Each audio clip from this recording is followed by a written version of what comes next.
दोस्तों, आपके अपने YouTube चैनल पे आपका बहुत बहुत स्वागत है। दोस्तों, आज मैं UGC नेट पॉलिटिकल साइंस का यूनिट 8 का ये वीडियो जो मोस्ट इम्पॉर्टेंट PYQ डाली हुई हूँ जो जून 2026 का एग्ज़ाम का बेस्ड होगा। ठीक है, तो ये PYQ जो डाली हूँ बहुत इम्पॉर्टेंट है।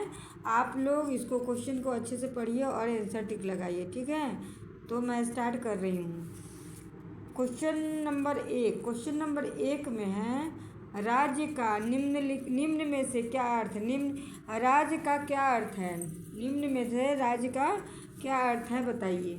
ये जो 4 टॉपिक दिया है उसमें से राज्य का क्या अर्थ है? 4 ऑप्शन जो है उसमें से राज्य का क्या अर्थ है?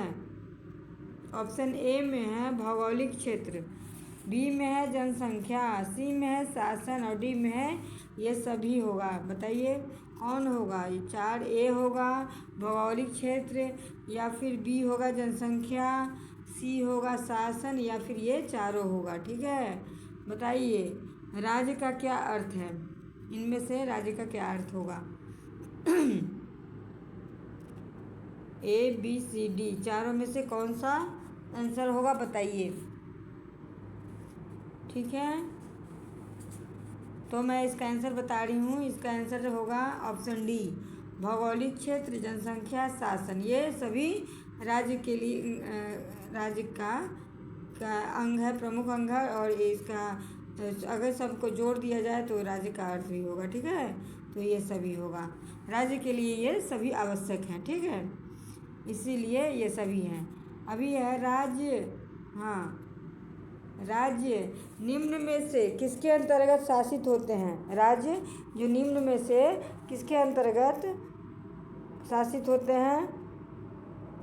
तो ऑप्शन ए में है कानून द्वारा शासित होते हैं, बी में है संसद, सी में है विशिष्ट वर्ग और डी में है सरकार। ठीक है, राज्य निम्न में से किसके अंतर्गत शासित होते हैं? तो इसका सही आंसर क्या होगा? तो राज्य कानून, ऑप्शन ए, इसका आंसर क्या होगा? ऑप्शन ए, राज्य कानून द्वारा शासित होते हैं। ठीक है, राज्य कानून द्वारा शासित होते हैं। अब क्वेश्चन नंबर 3 में क्या है? राज्य की प्रकृति में मार्क्सवादी सिद्धांत से निम्न में से क्या आशय है? राज्य की प्रकृति में मार्क्सवादी सिद्धांत से निम्न में से क्या आशय है?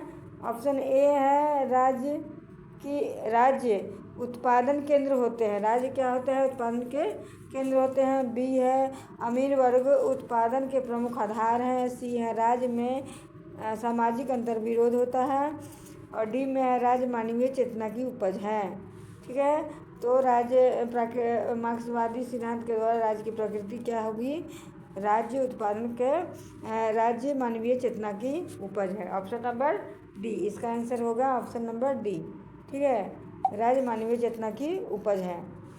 अब क्वेश्चन नंबर 4 में है, राज्य की उदारवादी प्रकृति का निम्न में से क्या आशय है? राज्य की उदारवादी प्रकृति का निम्न में क्या आशय है?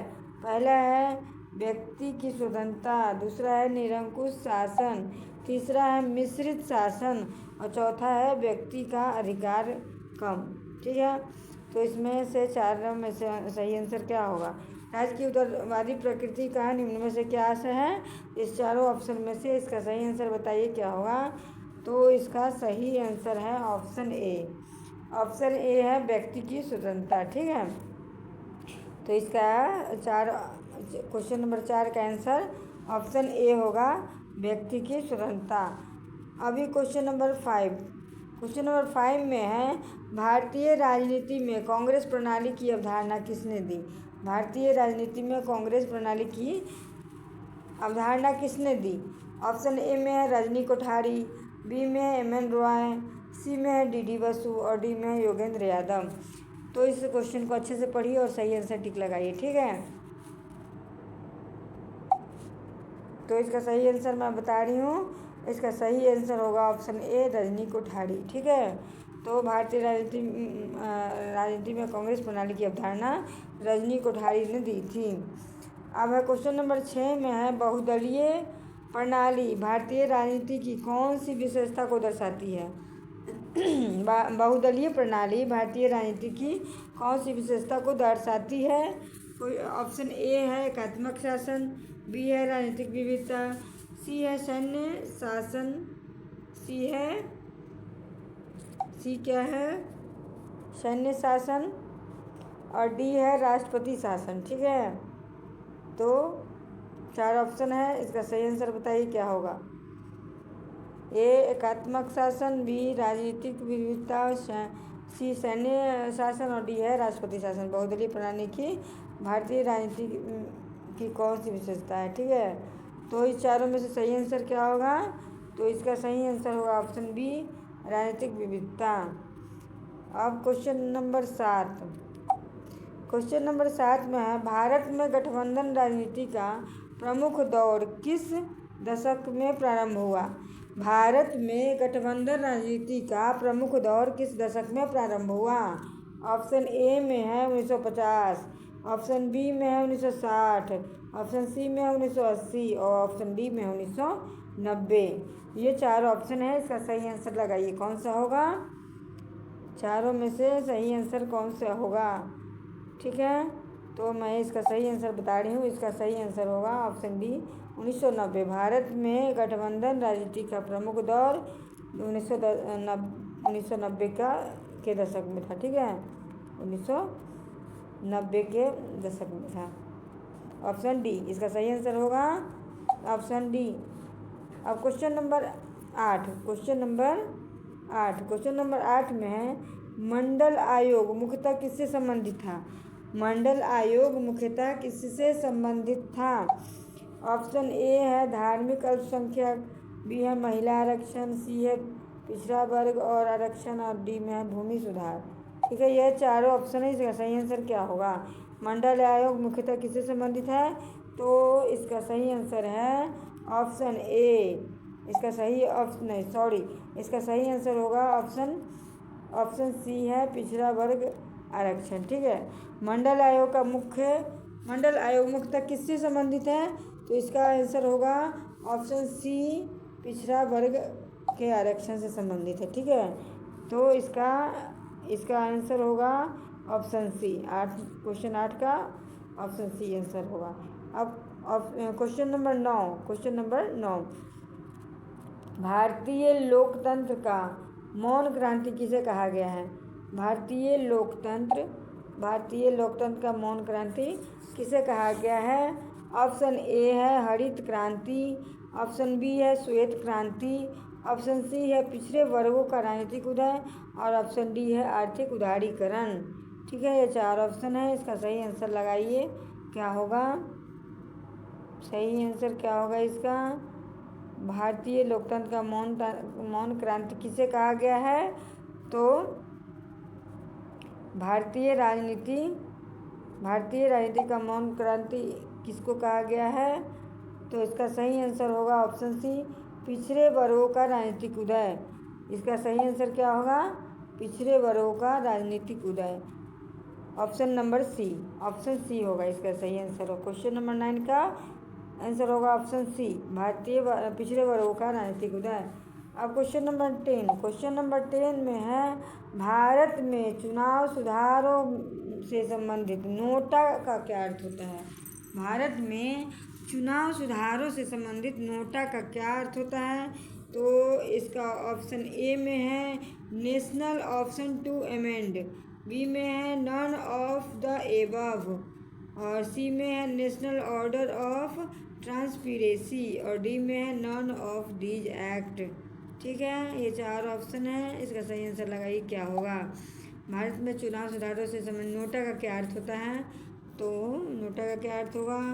नोटा का अर्थ है option B none of the above. Option B इसका आंसर होगा नन ऑफ द एबव। ठीक है, अब क्वेश्चन नंबर 11। क्वेश्चन नंबर 11 में है भारत में पंचायती राज संस्थाओं को संवैधानिक दर्जा किस संशोधन से मिला? भारत में पंचायती राज संस्थाओं को संवैधानिक दर्जा किस संशोधन से मिला? ऑप्शन ए है 42वां संशोधन, बी है 52वां संशोधन, सी है 73वां संशोधन और डी है 46वां संशोधन। ठीक है, तो पंचायती राज संस्थाओं को संवैधानिक दर्जा किस संशोधन से मिला? तो इसका आंसर होगा ऑप्शन सी 73वां संवैधानिक संशोधन। ठीक है, पंचायती राज संस्था जो है का संवैधानिक दर्जा किस संशोधन से मिला? 73वां संवैधानिक संशोधन। अब है क्वेश्चन नंबर 12। क्वेश्चन नंबर 12 में है निम्न में से कौन सा कथन सही है? ठीक है, निम्न में से कौन सा कथन जो है सही है? कथन 1 में है भारत में क्षेत्रीय दलों का उदय संघवाद को मजबूत करता है। भारत में क्षेत्रीय दलों का उदय संघवाद को मजबूत करता है। ये हो गया कथन 1। अब कथन 2 में है गठबंधन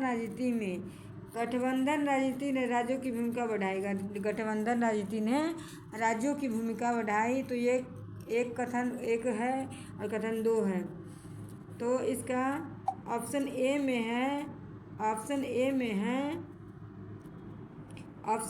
है केवल 1 सही है। ऑप्शन बी में है केवल 2 सही है। ऑप्शन सी में है 1 और 2 दोनों सही है। ऑप्शन सी में क्या है कि 1 और 2 दोनों सही है। और ऑप्शन डी में है न तो 1 सही है न तो 2 सही है। ठीक है, तो सही आंसर क्या होगा बताइए? कथन 1 और कथन 2 का दोनों को पढ़िए और बताइए कि सही आंसर क्या होगा। दोनों सही है कि 1 सही है कि क्या है आंसर? सही बताइए। ठीक है, इसका सही आंसर मैं बता रही हूँ। इसका सही आंसर होगा ऑप्शन सी।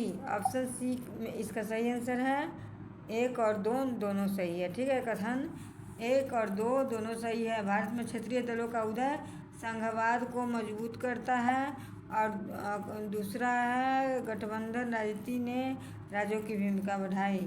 ठीक है, इसी के साथ ये क्वेश्चन आप लोग अच्छे से पढ़िए PYQ को और आंसर बार बार रिवाइंड कीजिए, प्रैक्टिस कीजिए। तो आप लोग इसको पढ़िए। मैं इसी के साथ ये वीडियो क्लोज कर रही हूँ। अगर पसंद आए, वीडियो अच्छी लगी हो तो चैनल को सब्सक्राइब कीजिए, लाइक कीजिए। धन्यवाद।